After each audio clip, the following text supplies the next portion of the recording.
pagi semua. Hari ini kita akan belajar lagi tentang api, masih tentang kegunaan api. Hanya kegunaan api di sini yaitu sebagai alat untuk membantu proses dalam memasak. Sebelum kita memulai pelajaran hari ini, marilah kita berdoa terlebih dahulu. Berdoa mulai. Berdoa selesai. Nah, masih ingat kan apa saja yang Ibu beritahukan kemarin tentang kegunaan api? Yaitu apa saja?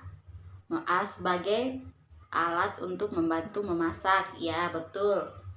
Menghangatkan tubuh ketika dingin. Ya, betul. Dan sebagai alat penerangan. Nah, hari ini kita khususnya belajar tentang api sebagai alat untuk membantu proses memasak. Apa saja yang akan kita lakukan hari ini? Yaitu pertama yaitu mewarnai gambar kompor. Nah, Ibu sudah sediakan kertas untuk mewarnai gambar kompor. Di sini nanti anak-anak silakan menuliskan namanya sendiri ya. Setelah kita mewarnai, nanti dikumpulkan lagi kembali kepada Ibu ya. Ayo sediakan alat-alat untuk mewarnai. Apakah sudah selesai mewarnai? Ayo kumpulkan lagi kepada Ibu. Nah, hari ini berikutnya kita akan menggambar sendiri gambar kompor dari gambar yang sudah kita mewarnai tadi. Terserah anak-anak mau gambar kompor berbentuk apa. Nanti dituliskan di lembaran ini ya. Setelah itu dikumpulkan lagi kepada Ibu. Nah, hari ini Ibu punya sebuah permainan yaitu menyusun kata. Sini anak-anak, Ibu sudah menyiapkan beberapa huruf. Nanti anak-anak bisa menggunakan huruf-huruf ini untuk disusun pada gambar yang sudah Ibu sediakan. Silakan anak-anak tebak apa yang Ibu gambar di sini. Silakan anak-anak mengurutkan gambar-gambar ini ya dengan menggunakan huruf-huruf. Huruf pertama yang harus kita tempelkan adalah huruf L. Yang kedua adalah huruf I. Yang ketiga adalah huruf L. Keempat adalah huruf I. Dan kelima adalah huruf N. Nah, ini adalah kata, akan membentuk kata lilin. Setelah kita melakukan kegiatan, kita harus membersihkan dan merapikan kembali alat-alat yang sudah kita guna. Ayo anak-anak, bersihkan dan rapikan alat-alat yang sudah kita gunakan dan kembalikan pada tempatnya masing-masing. Sebelum kita pulang, Ibu ada sebuah cerita yang akan bercerita tentang api. Untuk itu, mari kita mendengarkan secara bersama-sama ya. Pada zaman dahulu, di suatu negara berdiri sebuah istana yang sangat megah. Istana itu dihuni oleh Raja Api beserta para pengawalnya. Anehnya, di negara tersebut hanya terdapat sedikit sekali perempuan. Di istana raja hanya terdapat permaisuri dan beberapa orang dayang. Suatu ketika, Raja Api akan pergi berkunjung ke wilayah kerajaan yang jauh letaknya dari kota. Perjalanan pulang pergi ke wilayah itu memakan waktu berbulan-bulan lamanya. Saat itu permaisurinya sedang mengandung. Sebelum berangkat, Raja Api berpesan kepada permaisurinya, "Jika anak kita yang lahir nanti adalah laki-laki, maka peliharalah dia dengan baik. Namun, jika yang lahir adalah anak perempuan, jangan biarkan dia hidup. Demikian pesan Raja Api kepada permasyurinya. Saat mendengarkan pesan dari raja, permasyuri sangat sedih. Terlebih jika anak yang nanti yang lahir adalah perempuan. Beberapa hari setelah kepergian raja, permasyuri melahirkan. Celakanya lagi, anak yang dilahirkan adalah seorang bayi perempuan yang sangat cantik jelita.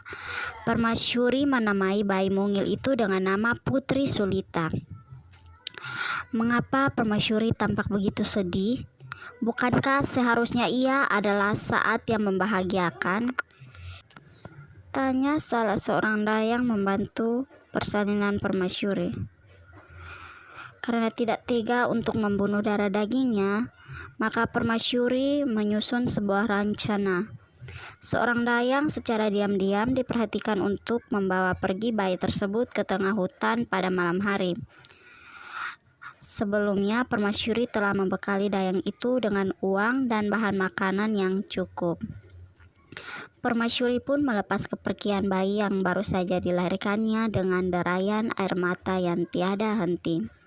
Untuk mengelabui pengawal Raja Api, seorang dayang dengan diantar oleh beberapa pengawal membawa bungkusan berupa gedebung pisang yang dipotong dan ditutupi kain sehingga menyerupai bayi.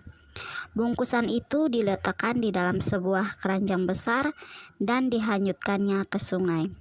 Karena gelap, para pengawal Raja Api tidak melihat dengan jelas apa isi bungkusan dalam keranjang itu. Mereka yakin kalau bungkusan tersebut adalah bayi perempuan yang sudah meninggal dan mayatnya dibuang ke sungai. Ketika Raja Api tiba di istana, permasyuri bercerita tentang anaknya yang baru lahir. Ampun tuanku Raja Api, anak kita yang lahir adalah perempuan dan aku telah membunuhnya serta menyuruh para dayang dan pengawal membuangnya ke sungai. Karena raja ragu dengan perkataan istrinya, ia bertanya kepada para pengawalnya dan para pengawal menjawab membenarkan pernyataan dari permasyuri. Tahun-tahun telah berlalu, tanpa terasa sudah 15 tahun setelah peristiwa tersebut, raja jatuh sakit. Tak satu pun dari sekian banyak tabib di negeri itu yang mampu menyembuhkan Raja Api. Hingga pada suatu hari, datanglah seorang perempuan setengah baya dan seorang gadis jelita ke istana Raja Api. Kedua perempuan ini diizinkan masuk dan mengobati Raja Api. Penyakit Raja Api pun perlahan sembuh dan dengan sukacita permasyuri mengucapkan terima kasih kepada tabib tersebut yang ternyata adalah Putri Sulita, darah daging mereka yang dibuang belasan tahun yang lalu. Permasyuri sangat bahagia melihat kehadiran putrinya itu. Tanpa ragu, permasyuri menceritakan hal yang sebenarnya kepada Raja Api. Mendengar itu, Raja Api sangat menyesal atas perbuatan dan sifatnya yang kejam di masa lalu. Raja Api akhirnya menerima Putri Sulita sebagai putri kandungnya, dan mereka pun berkumpul kembali menjadi satu keluarga. Putri Sulita akhirnya menjadi seorang ratu dan kemudian menjadi pengganti ayahnya. Nah, pesan yang diambil dari cerita ini yaitu jika sudah menjadi hak seseorang, cepat atau lambat kita pasti memilikinya. Ya, kita sudah mendengar cerita tentang Raja Api dan si putrinya. Nah, sebelum kita pulang, Ibu ingin bertanya, apakah perasaan anak-anak hari ini? Apakah senang? Ya, bagus. Nah, minggu besok kita akan belajar tentang api. Nah, untuk kegiatan selanjutnya Ibu akan sampaikan besok ya. Ya, sebelum kita pulang, marilah kita terlebih dahulu berdoa. Berdoa mulai.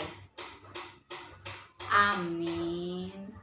Selamat siang semua, semoga sampai di rumah dengan selamat ya.